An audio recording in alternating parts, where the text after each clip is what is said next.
Good day, I am Joshua J.B. Esteban, and today's topic we're going to discuss rules of differentiations. Now, in today's discussion, our learning objectives is to evaluate function using the rules of differentiations, and we differentiate the products and quotients of two functions. Now, first rule is the constant rule of differentiation. If c is a constant and if f of x is equal to c, for all x, f of x prime is equal to c. Now, a constant has no change as x changes, since differentiation measures the rate of change, and a constant does not change, and its derivative is 0. Now, let's have this illustration. The constant rule of differentiation. Let's say we have f of x is equal to negative 3, and we're going to find the derivative of negative 3. Since negative 3 is a constant, therefore, by the definition of constant rule of differentiation, the constant will become 0. Therefore, f prime x is equal to 0. The next rule is we have power rule. If n is a positive integer and if f of x is equal to x raised to n, then f of x prime is equal to nx raised to n minus 1. Now, the power rule is a basic rule in calculus used to find the derivative of the expressions where the variable is raised to a power. Now, let's proceed to our illustration utilizing power rule. Let's say we have f of x is equal to x to the power of 5. We first identify our power or our n utilizing power rule. Now, we move our n and multiply it to our x, which our n is 5. Then we subtract 1 to the exponent 5. After that, we simplify to find our first derivative or our derivative, which is f prime of x is equal to 5x raised to 4.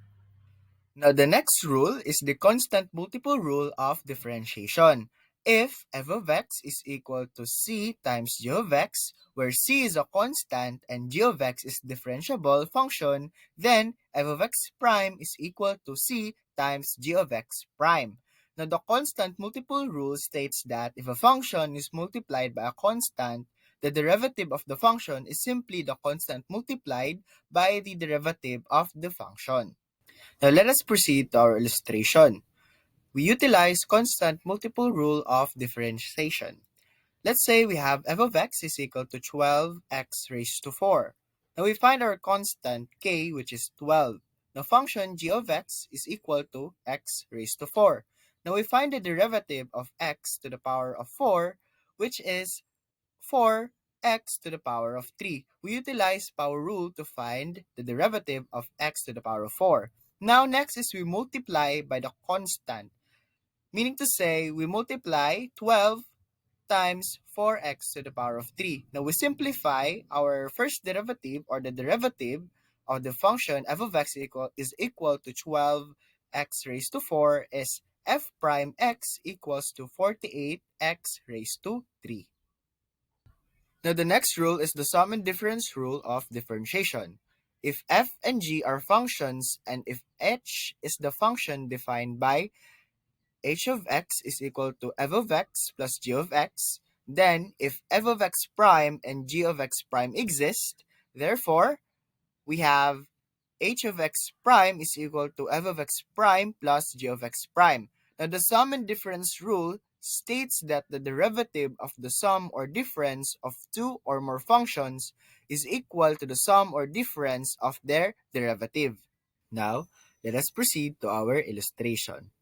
Now, we utilize sum and difference rule of differentiation.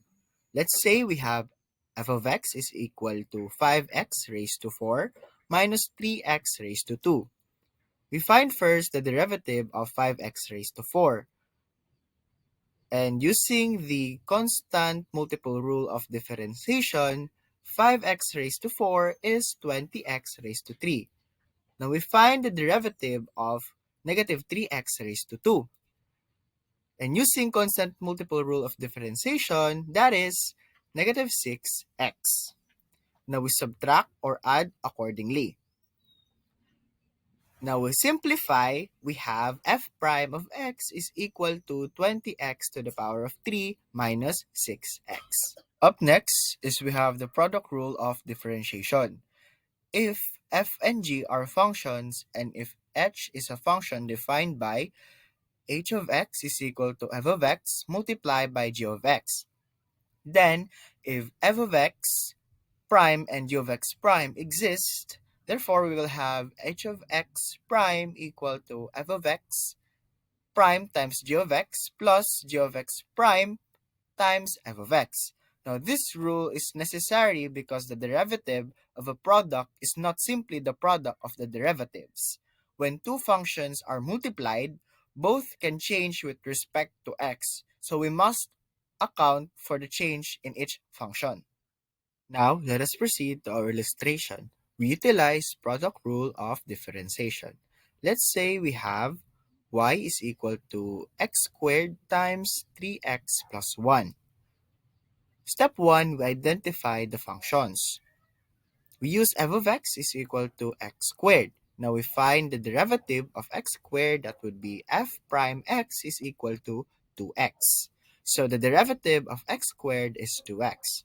Now let's find the derivative of 3x plus 1. That is g of x equals 3x plus 1, and that would become g prime x is equal to 3 because the derivative of 3x is 3 and the derivative of 1, which is a constant. Therefore, that is a 0. Now, we apply the product rule. That would be dy over dx is equal to 2x times 3x plus 1 plus x squared times 3. And for our last step, which is step 3, we need to simplify. Now, we simplified dy over dx equals 6x squared plus 2x plus 3x squared. That would become dy over dx equals 9x squared plus 2x. Now our final answer is dy over dx equals 9x squared plus 2x. Up next is the quotient rule of differentiation.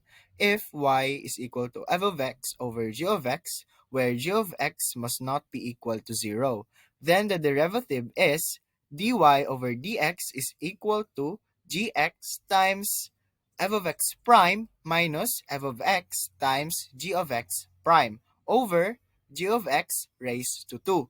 Now, this rule is needed because the derivative of a quotient is not equal to the quotient of the derivatives. Both the numerator and denominator change with respect to x. To our illustration, we utilize quotient rule of differentiation.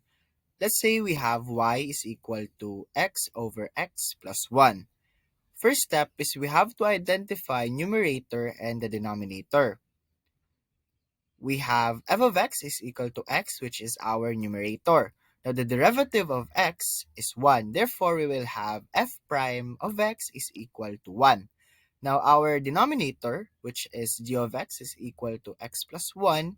And finding the derivative, we have g prime x over 1. Because the derivative of x is 1 and the derivative of 1, which is a constant, which is 0. Now, next step is we apply the quotient rule. Therefore, we will have y prime is equal to 1 times x plus 1 minus x times 1 over x plus 1 squared.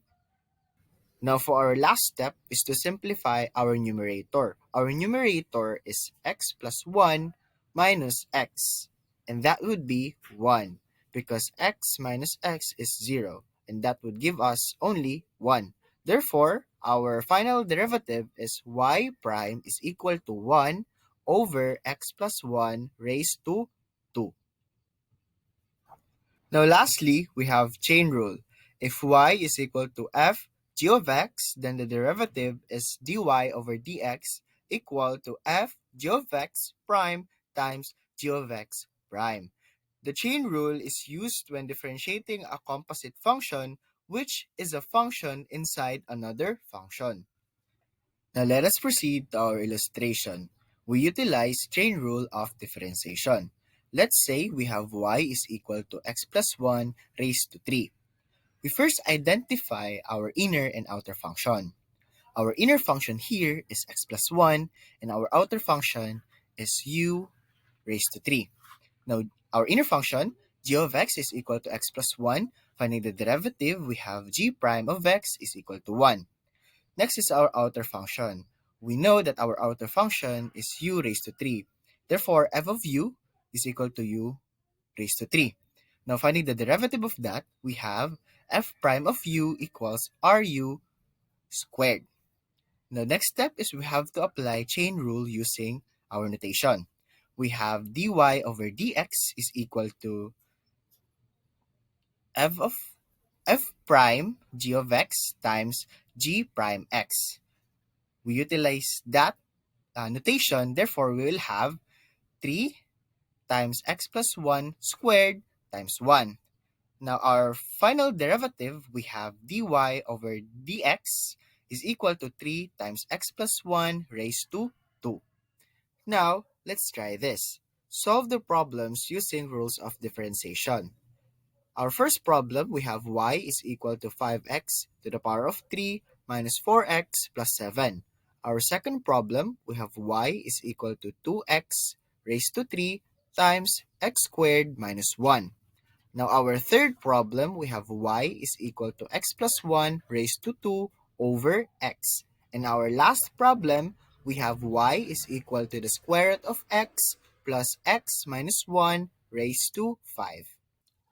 I'll give you time to solve the problems, or you can actually pause the video.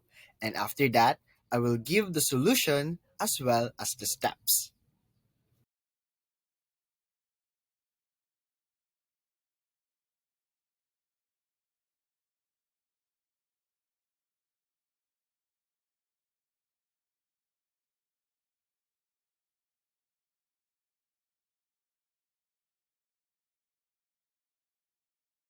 And that's it.